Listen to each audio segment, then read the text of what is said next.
नमस्कार, मैं श्रेया और आप देख रहे हैं बातें यूपी की। मैं हाजिर हूं उत्तर प्रदेश की 10 बड़ी खबरों के साथ। 2025 में शुरू होने वाली आर्थिक जनगणना में ठेला लगाने वालों को भी उद्यमियों की श्रेणी में शामिल किया जाएगा। इस गणना में 52 अलग अलग कैटेगरी बनाई गई हैं, जिसमें खेती, निजी व सरकारी नौकरी और व्यापार से जुड़े लोग शामिल होंगे। जनगणना के दौरान 22 कॉलम में परिवार की आर्थिक स्थिति, आय, रोजगार और कारोबार से संबंधित डेटा लिया जाएगा। इसके तहत दुकानों, फैक्ट्रियों और सड़क किनारे काम करने वाले भी शामिल होंगे। ये जनगणना भारत की आर्थिक गतिविधियों का व्यापक आकलन करेगी। 2023-24 में भारत में कुल 239.30 मिलियन टन दूध उत्पादन में उत्तर प्रदेश का योगदान 16.21% है, जिससे ये राज्य शीर्ष पर रहा। राजस्थान में 14.51% और मध्य प्रदेश में 8.91% क्रमशः दूसरे और तीसरे स्थान पर है। उत्तर प्रदेश में प्रति व्यक्ति दूध की उपलब्धता 2021 में 321 ग्राम से बढ़कर 2024 में 471 ग्राम हो गई है।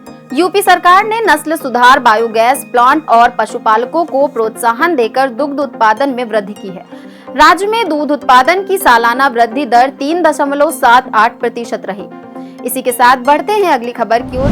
अब छात्रों को अपार यानी automated permanent academic account registry के रूप में एक डिजिटल पहचान मिलेगी, जो आधार की तरह 12 अंकों की आईडी होगी। इसे स्कूल यूडायस और आधार से सत्यापित कर तैयार किया जाएगा। अभिभावकों को स्कूल में सहमति पत्र देना होगा। अपार आईडी को एकेडमिक पासपोर्ट माना जाएगा, जो छात्र के सभी शैक्षिक रिकॉर्ड को डिजी लॉकर में सुरक्षित रखेगा। एनसीईआरटी ने 9 और 10 दिसंबर को मेगा अपार दिवस घोषित किया है, जिससे छात्र का रिकॉर्ड एक स्थान पर सुरक्षित रहेगा और स्कूलों में प्रवेश की प्रक्रिया सरल होगी। उत्तर प्रदेश में बिजली के निजीकरण से लगभग 50,000 आउटसोर्स कर्मचारियों की नौकरियां जाने का खतरा है। उत्तर प्रदेश पावर कॉर्पोरेशन निविदा कर्मचारी संघ ने आरोप लगाया है कि मध्यांचल और पश्चिमांचल निगमों ने छंटनी की प्रक्रिया शुरू की है।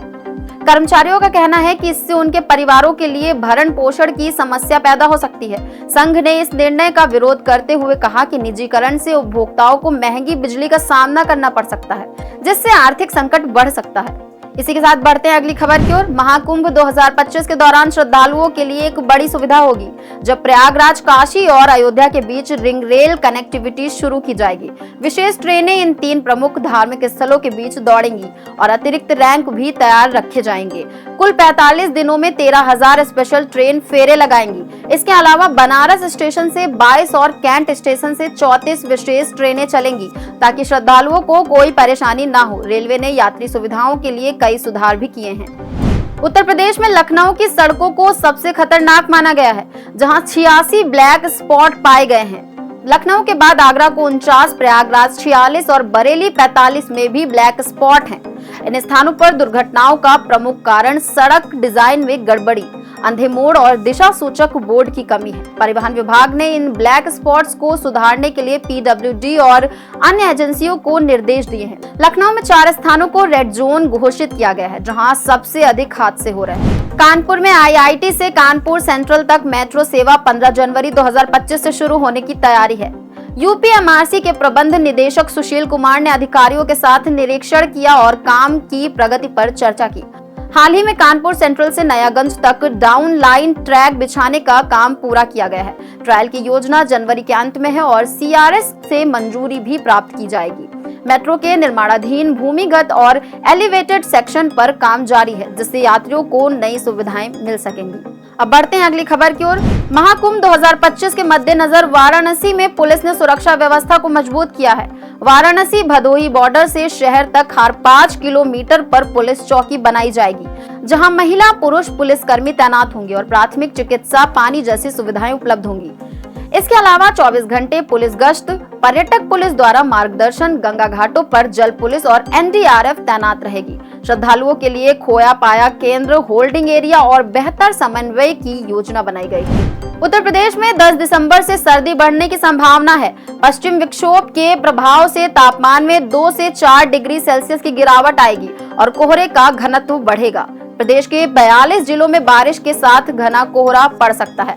मौसम विभाग के सहारनपुर, मेरठ, गाजियाबाद, वाराणसी, बलिया समेत कई जिलों में बारिश का अलर्ट जारी किया गया है। लखनऊ में सोमवार को हल्का कोहरा और दिन में हल्की बारिश हो सकती है।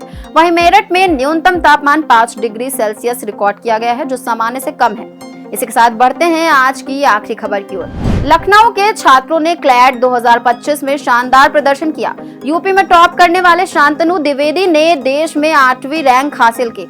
अन्य मेधावियों ने लामार्ट के कृष्ण 107, माधव कृष्ण 155, सिद्धार्थ अग्रवाल 175, जोया 401 और विशेष शुक्ल 470 शामिल हैं। शांतनु का लक्ष्य टॉप लॉ विश्वविद्यालय में दाखिला और बाद में कानून के क्षेत्र में करियर बनाना है। वहीं माधव कृष्ण का सपना जज बनना है। सिद्धार्थ यूपीएससी की तैयारी कर रहे हैं, आईएएस बनना चाहते हैं। इन छात्रों ने क्लैट में बेहतर रैंक के लिए नियमित अभ्यास किया। तो ये थी दिन भर की 10 बड़ी खबरें। ऐसी ही खबरों को देखने के लिए देखते रहें और करते रहें बातें यूपी की। धन्यवाद।